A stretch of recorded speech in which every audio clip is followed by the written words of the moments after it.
What if the greatest warrior in history wasn't born ready for battle, but had to learn everything from scratch?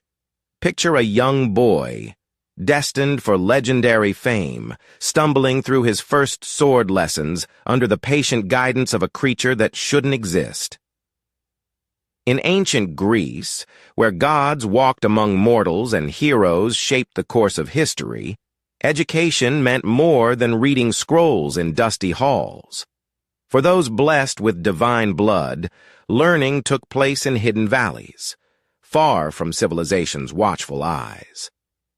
Our story begins with Achilles, son of the sea goddess Thetis and the mortal king Peleus.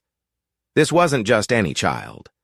Prophecies swirled around his birth like storm clouds, speaking of glory and tragedy, intertwined.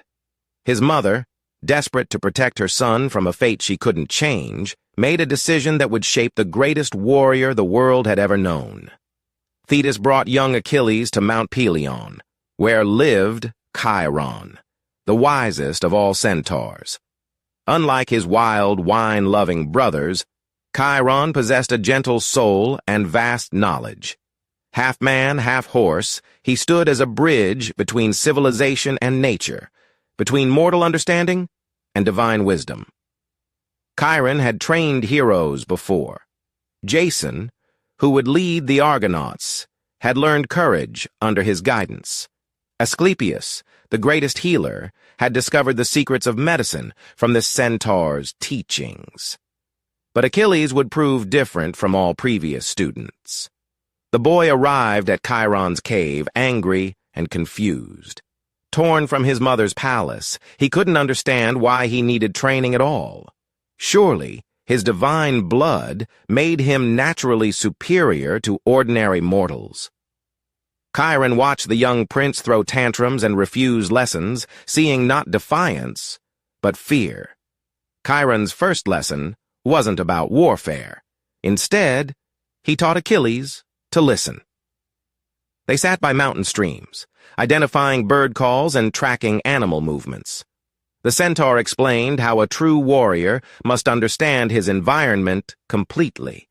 Every rustle of leaves, every shift in wind direction, every shadow cast by clouds could mean the difference between victory and defeat. Achilles initially resisted these quiet lessons. Where were the sword fights he'd imagined? When would he learn to command armies? Chiron smiled patiently, knowing that rushing would only create a skilled killer, not a true hero. Months passed before Chiron allowed Achilles to touch a weapon. When that day finally came, the centaur handed him not a sword, but a simple wooden staff. Achilles' disappointment was obvious, but Chiron began demonstrating how this humble tool could become deadly in trained hands. The centaur moved like flowing water, his staff spinning and striking with impossible precision. He showed Achilles how leverage could multiply strength, how timing mattered more than raw power, how patience could defeat aggression. Every movement had purpose, every strike carried meaning. Achilles threw himself into physical training with fierce determination.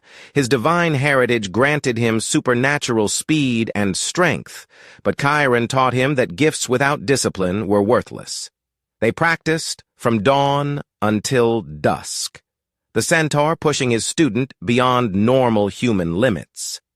Running became an art form under Chiron's guidance. Achilles learned to move across rocky terrain without disturbing a single pebble, to sprint through forests without breaking branches, to cover vast distances while maintaining perfect form. His famous swift feet weren't just naturally fast, they were trained to perfection. Sword work followed different principles than Achilles expected. Rather than teaching brute force techniques, Chiron emphasized fluid motion and mental clarity. The centaur explained that a warrior's mind must stay calm, even in chaos. Anger might fuel strength temporarily, but it also clouded judgment and created fatal mistakes. Yet Chiron knew that Achilles struggled with anger. The boy's temper flared easily, especially when challenged or criticized. Rather than suppressing this trait, The wise centaur taught his student to channel rage constructively. Controlled fury could become a weapon sharper than any blade. Beyond physical skills, Chiron insisted on intellectual development. He taught Achilles about strategy, politics, and human nature.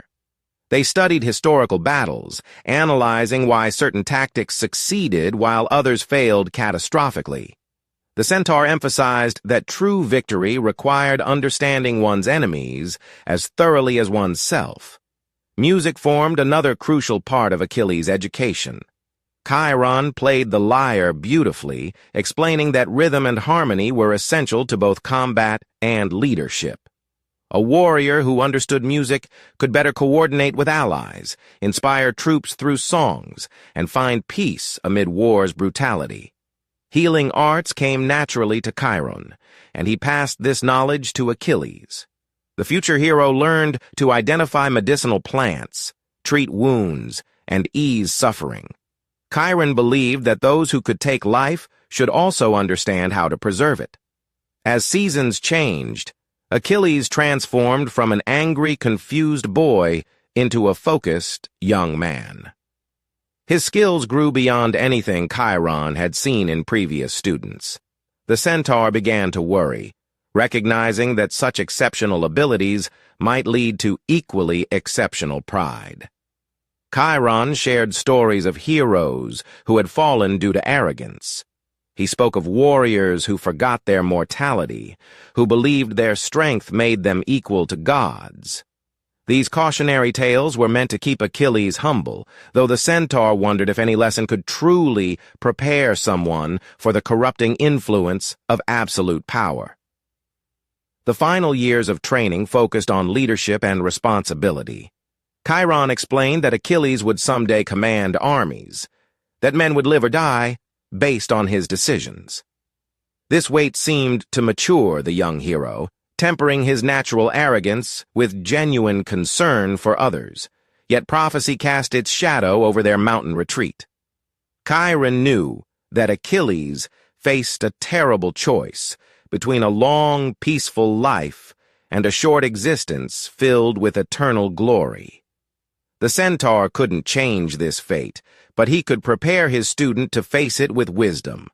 When training neared its end, Chiron presented Achilles with a special gift. The centaur had crafted a spear from ash wood grown on Mount Pelion's slopes, blessed by the gods themselves. This weapon would become legendary, capable of wounds that only Achilles himself could heal. Their farewell was bittersweet. Chiron had grown to love this fierce, complicated student like a son.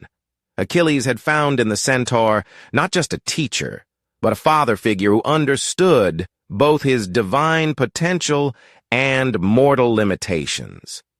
As Achilles departed Mount Pelion, he carried more than weapons and combat skills. Chiron had given him wisdom, compassion, and understanding of what it truly meant to be heroic. The centaur's teachings would echo through every battle Achilles fought, every decision he made. The relationship between Achilles and Chiron represents something profound about mentorship and growth. It shows us that even the most naturally gifted individuals need guidance, patience, and love to reach their full potential. True education shapes not just skills, but character. This mythological tale reminds us that wisdom often comes from unexpected sources. Chiron, neither fully human nor divine, possessed insights that pure gods or mortals might lack. His dual nature allowed him to understand both earthly struggles and heavenly aspirations. Modern readers can see parallels in their own lives. We all need mentors who challenge us, support us, and help us become better than we thought possible. Like Achilles, we must balance natural talents with disciplined learning, strength with wisdom, ambition with humility. The story of Achilles and Chiron continues to inspire because it captures universal truths about human potential and the power of great teaching. In our contemporary world, where individual achievement is often celebrated above all else. This myth reminds us that even heroes need help becoming heroic.